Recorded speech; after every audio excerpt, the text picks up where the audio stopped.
We are what we watch, the content consumption conundrum. We consume a ton of content every day. We scroll through social media, we binge watch shows, we listen to music and podcasts. This constant stream of information seeps into our minds. It shapes how we see the world. It influences our thoughts and decisions, often without us even realizing it. Think about it. A catchy jingle can make you crave a certain soda. A news headline can stir up strong emotions. A powerful movie scene can stay with you for days. This is the power of content. It has the ability to bypass our rational minds and tap into our deepest desires and fears. But here's the thing, not all content is created equal. Some of it is designed to entertain, some of it aims to inform, and some of it has a hidden agenda. It wants to persuade you to think or act in a certain way. This is where things get a little bit more complicated. So the next time you find yourself glued to a screen, take a moment to think about what you're consuming. Ask yourself, who is behind this content? What is their goal?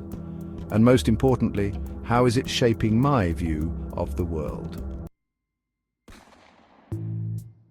From propaganda to education, shaping minds through media. Propaganda is the manipulative cousin of information. It uses biased or misleading content to promote a particular political cause or point of view.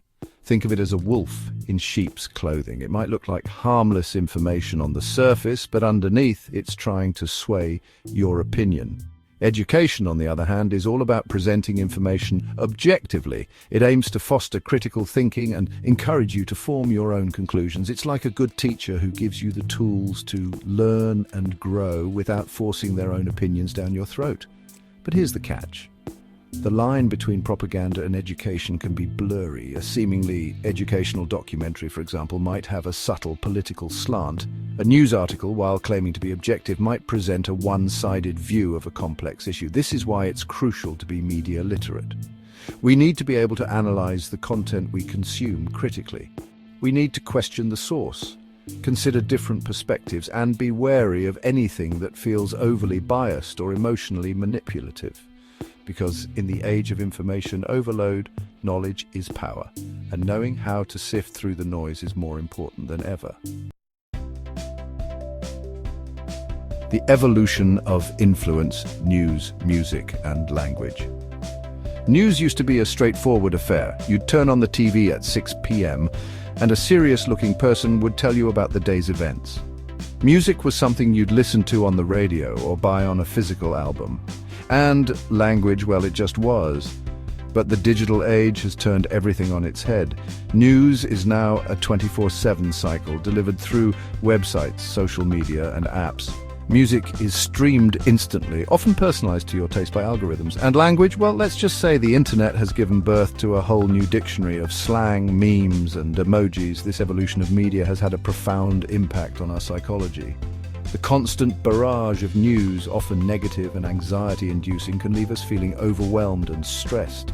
Personalized music feeds, while convenient, can create echo chambers, reinforcing our existing beliefs and limiting our exposure to different perspectives. And the ever-evolving nature of language, while creative and dynamic, can make it difficult to keep up and even lead to miscommunication. So while the digital age has brought about many positive changes, it's important to be mindful of how these shifts in media consumption are affecting us. We need to be aware of the potential downsides and take steps to mitigate them. Because just like any powerful tool, media can be used for good or ill, and it's up to us to decide how we want to be influenced.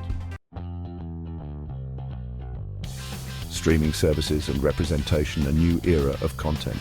Remember when TV was all about straight couples, nuclear families, and very few people of color?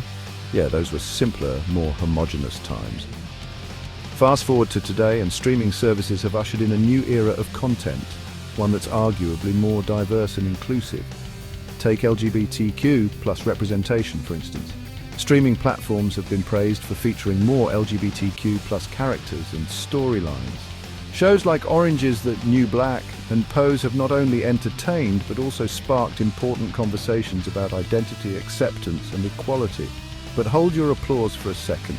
While increased representation is undoubtedly a good thing, it's also worth noting that streaming services are businesses.